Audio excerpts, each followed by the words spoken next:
12 princesses dansantes, Charles Delin. Au temps jadis, il y avait au hameau de Montigny-sur-Roc un petit vachet sans père ni mère qui s'appelait Michel. Il avait la peau blanche, les yeux bleus et les cheveux blonds tout frisés. Il avait aussi un désir bien ambitieux pour un simple vachet. Il rêvait d'épouser une princesse. Un jour, vers la mi-août, sur le coup de midi, comme le soleil tardait, il s'endormit sous un chêne et vit apparaître une belle dame en robe de drap d'or. « Va au château de Belleuil, lui dit-elle. Tu épouseras une princesse. » Et comme il la regardait bouche bée, d'un air incrédule, elle ajouta « Voici 2 lauriers, une petite pioche d'or, un petit seau d'or. Plante les 2 lauriers dans 2 grands pots, pioche-les avec la piochette et arrose-les avec le seau. Quand ils auront atteint la taille d'une fillette de 15 ans, tu pourras demander à chacun d'eux tout ce que tu voudras, tu l'obtiendras. » À son réveil, Michel vit bien qu'il n'avait pas rêvé, car à côté de lui, sur l'herbe, il trouva les 2 lauriers, un laurier cerise et un laurier rose, la pioche et le seau d'or. Il serra le tout dans son grand mouchoir, noua le paquet au bout d'un bâton, ramena ses vaches à la ferme et annonça au fermier qu'il le quittait. Or, il y avait au château de Belleuil 12 princesses merveilleusement belles. On racontait qu'elles menaient une vraie vie de princesse, dormant la grasse matinée et ne se levant qu'à midi. Elles avaient 12 lits, tous dans la même chambre. Et chose étonnante, bien qu'on les enfermât à triple verrou, on trouvait chaque matin leurs souliers de satin usé. Et chaque matin, elles prétendaient avoir dormi toute la nuit. Le duc de Belleuil avait fait publier à son troupe que quiconque découvrirait comment ces filles usaient leurs souliers choisirait une épouse parmi elles. Bien sûr, beaucoup de princes étaient présentés pour courir l'aventure. On les mettait en sentinelle derrière la porte des princesses, mais au matin, on ne les revoyait plus, et nul n'aurait pu dire ce qu'ils étaient devenus. Michel savait tout cela, mais n'avait jamais vu les princesses. Il se présenta au château, fut embauché comme garçon jardinier, et apprit que chaque jour, il devait porter 12 bouquets aux 12 filles du duc de Belleuil. Et c'est ainsi que dès son arrivée, il les vit. Les 11 premières prirent leurs bouquets fièrement, sans regarder le garçon. Mélina, la plus jeune, fixant sur lui ses grands yeux de velours, s'écria « Oh, qu'il est mignon notre nouveau bouquetier !» Les autres se moquèrent d'elle, et l'aînée lui remontra qu'une princesse ne devait point abaisser ses regards sur un garçon jardinier. Mais la décision de Michel était prise. Pour les beaux yeux de la princesse Lina, il tenterait l'aventure. Pourtant, il se garda bien d'aller se proposer. Le duc aurait pu refuser, ou même le mettre à la porte, pour prix de son audace. Il se contenta de soigner ses lauriers, comme la belle dame le lui avait recommandé. Quand les arbrisseaux furent de la taille d'une fillette de 15 ans, il dit au laurier cerise « Beau laurier, avec la piochette, je t'ai pioché, avec le seau, je t'ai arrosé. Donne-moi un moyen de me rendre invisible. » Aussitôt, parut sur le laurier une petite fleur blanche. Michel l'accueillit, l'attacha à sa boutonnière, et le soir, quand les princesses montèrent se coucher, il les suivit, pieds nus, pour ne pas faire de bruit. La porte n'était pas plutôt fermée que les princesses se livrèrent à un étrange travail. Elles ouvraient leurs armoires, tiraient des cartons et étalaient sur les lits des parures magnifiques, puis elles s'habillèrent devant leur miroir, et quand l'aînée demanda « Êtes-vous prête ?» les 11 autres répondirent « Oui » et se rangèrent en file derrière elle. L'aînée frappa alors 3 fois dans ses mains. Une trappe s'ouvrit. Toutes les princesses disparurent par un escalier dérobé, et Michel se hâta de les suivre. Ils descendirent, puis suivirent un long corridor au bout duquel l'aîné ouvrit une porte. Ils se trouvèrent dans un joli petit bois où toutes les feuilles étaient pailletées de larmes d'or et d'argent. Ils traversèrent ce bois sans s'arrêter, puis Michel aperçut un grand lac. 12 petits bateaux où se tenaient 12 princes. La rame à la main attendaient les princesses. Chacune d'elles entra dans un bateau et Michel se glissa dans celui de Lina. De l'autre côté du lac, il y avait un beau château tout illuminé d'où sortait une joyeuse musique. C'est là que toute la compagnie se rendait, et c'est là que Michel éclaircit le mystère des souliers usés, car il vit un bal comme jamais jardinier n'en avait vu. La salle n'était que lustre, glace, tentures brodées d'or et corbeilles de fleurs. Les cavaliers, ils étaient bien 50, étaient des princes très beaux, en costume somptueux.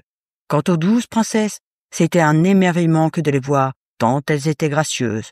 Pourtant, la plus jolie et la plus aimable était la petite princesse brune, aux yeux de velours, pensait le jeune vacher. Et il se désolait, le pauvret. Il enviait le sort des beaux cavaliers, au bras de qui elle dansait. Il ne se doutait pas que tous ces malheureux étaient les princes qui avaient entrepris de dérober le secret des princesses. Celles-ci leur avaient fait boire un philtre qui glaçait le cœur et ne laissait d'amour que pour la danse. Les 50 princes étaient prisonniers du château enchanté. On dansa jusqu'au moment où les petits souliers de satin furent troués. Alors, le coq chanta, et les princesses se hâtèrent de regagner leur bateau, et l'on revint par le même chemin qu'on avait pris pour venir. Comme preuve de ce qu'il avait vu, Michel cassa une petite branche aux feuilles pailletées d'or et d'argent. Puis, il devança les princesses, et il alla se mettre à sa besogne. Quand il fit les bouquets, il cacha la branchette dans celui qu'il présenta à la plus jeune des 12 sœurs. Lina, en la découvrant, fut très étonnée. Elle regarda ses sœurs, puis elle regarda le jeune garçon, et ne dit rien. Les choses se passèrent de la même façon pendant plusieurs jours. La jeune princesse, qui cherchait vainement le petit jardinier à chaque bal, ne soufflait mot en trouvant le rameau dans son bouquet. Enfin, profitant d'un moment où ses sœurs s'étaient un peu éloignées, elle demanda au petit vacher: « D'où vient cette branche ?»« Mademoiselle le sait bien, répondit Michel. Tu nous as donc suivis ? Oui, princesse. Mais nous ne t'avons pas vu. Je me suis caché, dit-il simplement. Tu as notre secret. Voici une bourse d'or pour payer ton silence. Mais Michel refusa la bourse. Plusieurs jours se passèrent. Dans chaque bouquet, la princesse Lina trouvait le rameau aux feuilles pailletées. Alors, elle prit à part le garçon jardinier et dit: « Tu sais de quel prix mon père a promis de payer notre secret? Que vas-tu faire? Lui livrer? »« Ce n'est point mon idée, princesse. Tu as peur? »« Non, princesse. »« Alors, d'où vient ta discrétion ?» Michel ne répondit rien, mais ses sœurs l'avaient vu parler au petit jardinier. Elles se mirent sans cesse à lui faire tant de moqueries que la pauvrette devint furieuse. Elle recevait chaque jour son bouquet de l'air le plus dédaigneux. Le petit jardinier ne levait jamais les yeux sur elle, mais à chaque instant, elle le sentait à ses côtés sans le voir.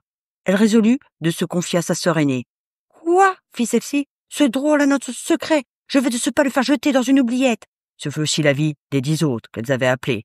Mais la cadette s'écria que si l'on touchait à un cheveu du jardinier, elle irait elle-même révéler à leur père le secret des souliers usés. Enfin, il fut décidé qu'on inviterait Michel à tenter l'épreuve. On l'emmènerait au bal, puis on servirait un souper à la fin duquel on lui verserait le fil qui devait l'enchanter comme les autres. Michel avait assisté à toute la séance et cependant, il accepta ce que lui proposaient les princesses. Il était résolu à boire le filtre et à se sacrifier au bonheur de celle qu'il aimait. Le soir venu, il demanda au laurier rose de lui donner un vêtement de prince et se trouva tout à coup vêtu d'un joli costume de velours, noir comme les yeux de la jeune princesse. Il eut enfin le bonheur de participer au bal merveilleux et de danser avec la gracieuse Lina, ce qu'il fit le mieux du monde. « Vous voilà au comble de vos vœux, on vous traite comme un prince. Ne craignez rien, vous ne serez point jardinière. » Elle le regarda, mais ne répondit pas. Puis, il y eut un souper interminable, et enfin on apporta au petit jardinier une grande coupe d'or. « Buvons à ton triomphe !» s'écria la sœur aînée. Il jeta un dernier regard sur la petite princesse et porta la coupe à ses lèvres sans pâlir. « Ne bois pas !» cria tout à coup Lina. « J'aime mieux être jardinière !» Et elle fondit en larmes. Aussitôt, le château enchanté s'écroula et tout le monde se retrouva dans le vrai château, car le charme était rompu. Les princes étaient délivrés et les princesses pouvaient choisir un époux. Pourtant, Lina ne devint pas jardinière. Ce fut Michel qui devint prince. Le duc de Belleuil était beaucoup trop content pour refuser la moindre faveur à ses enfants.